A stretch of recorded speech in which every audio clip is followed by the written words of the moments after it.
partie. Tu avais dit que Pompadour serait un test, est-ce que ça a été le cas et quels sont les enseignements que tu en tires? Ben, c'est un test, oui, c'est une épreuve qui est significative parce qu'il y a un vrai cross et qu'on est sur la deuxième épreuve de la saison sur les Pro Elite, Pro 1, Grand National. Donc là on commence à être vraiment dans la bonne dimension.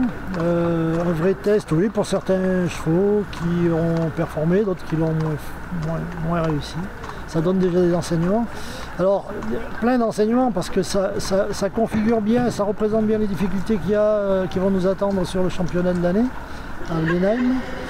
Relief, Thierry a fait un bon parcours avec, en mettant des difficultés qui correspondent à ce dont on a besoin. C'était technique.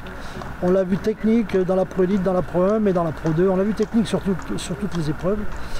Mais sans obstacle trop difficile, mais en ayant une vraie obligation de pilotage. Et ça c'est super. Je pense que les chevaux n'ont pas souffert. On avait un super terrain, on a eu une chance inouïe.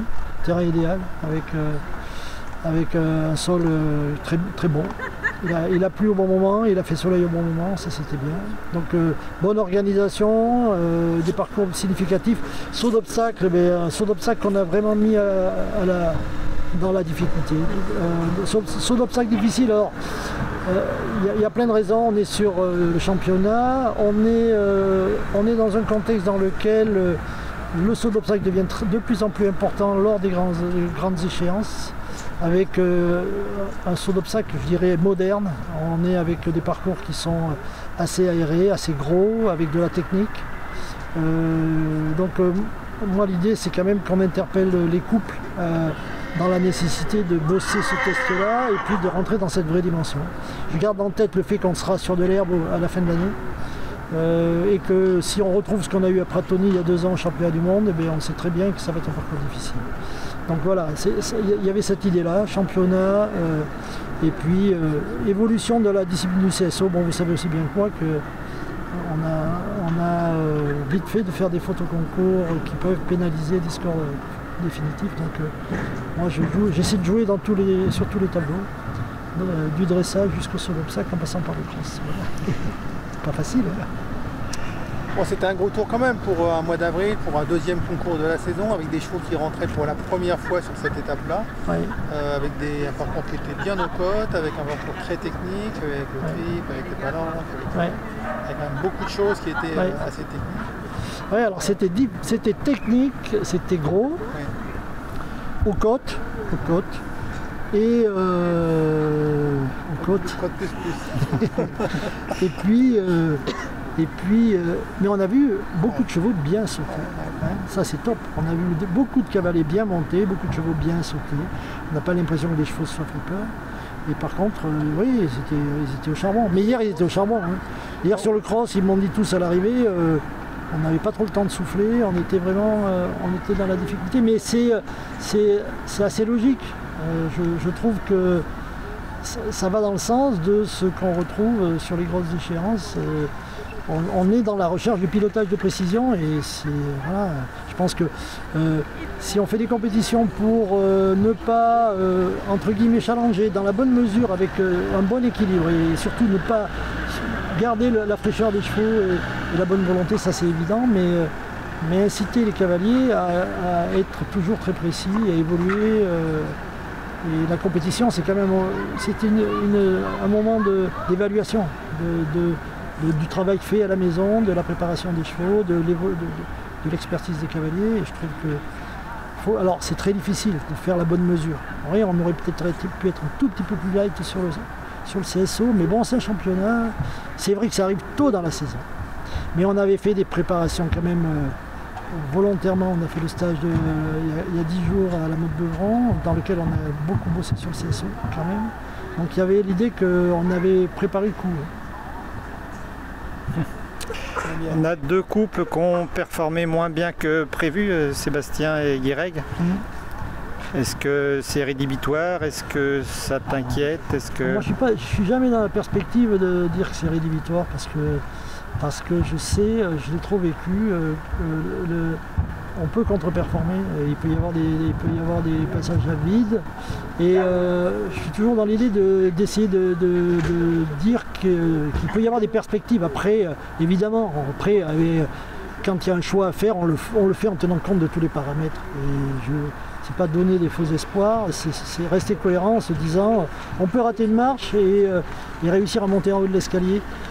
Ça dépend de beaucoup de choses. En tout cas, moi je suis toujours dans l'idée de laisser la chance de reconstruire autre chose derrière, de tenir compte de ce passage à vide, de cette difficulté, et voir comment on réagit par rapport à ça. Bon, on sait très bien qu'il y a plein de sportifs qui ont performé derrière une contre-perf. Comment on réagit, comment on est capable de réagir, qu'est-ce qu'on remet en place pour réagir, et quelle est la réalité de ce qui va se passer après. Voilà. Et d'autant plus en début de saison. D'autant plus en début de saison. Alors la suite pour les cavaliers, ça va être un programme à la carte, j'imagine. Ouais. Alors là, ça commence à un peu s'exploser dans l'espace parce qu'il y a en fonction des besoins ou pas, si on raisonne de championnat de fin d'année, de qualification, il va falloir que certains prennent des chemins pour aller chercher des qualifs, d'autres qui peuvent rester sur le circuit Grand National.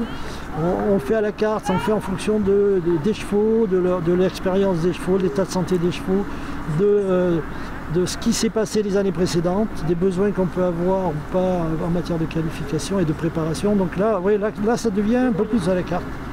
Mais bon, il y a déjà à la carte, parce que vous avez vu, tous les chevaux n'étaient pas là, il y en a qui rentrent plus tard. La question. Voilà, c'est normal. On est dans l'idée de préparer au mieux dans cette échéance finale qui nous interpelle tous.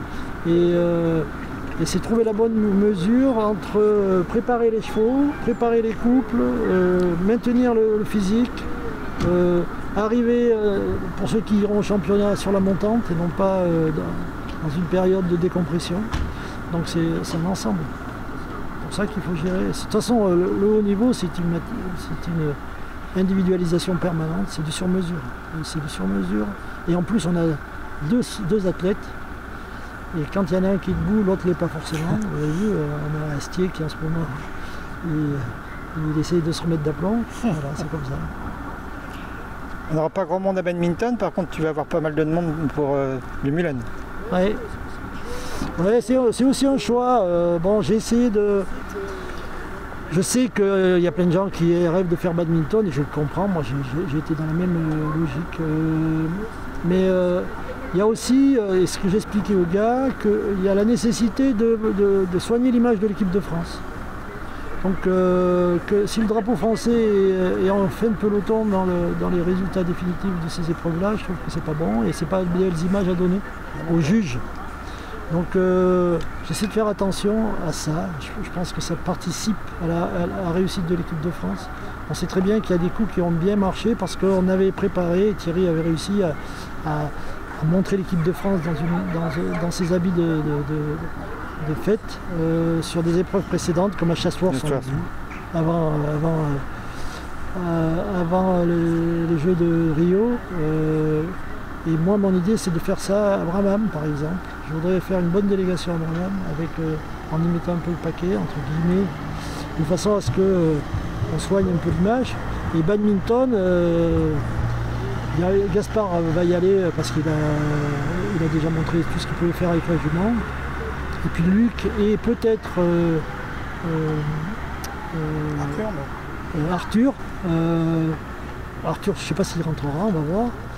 Mais on sait bien que je les challenge un peu en leur disant les gars, si vous y allez, c'est pour faire quelque chose de correct. Et je trouve que c'est bien. Ils ont déjà couru cette épreuve, ils la connaissent. Ils n'y vont pas juste pour la courir, ils y vont pour faire bien, ils le savent, et ça c'est bien, on s'est mis d'accord là-dessus. Ça fait partie du jeu. Donc c'est pour ça qu'il n'y en a pas trop. C'est bon pour moi. Merci beaucoup, Monsieur Force. Merci beaucoup. Ça va ?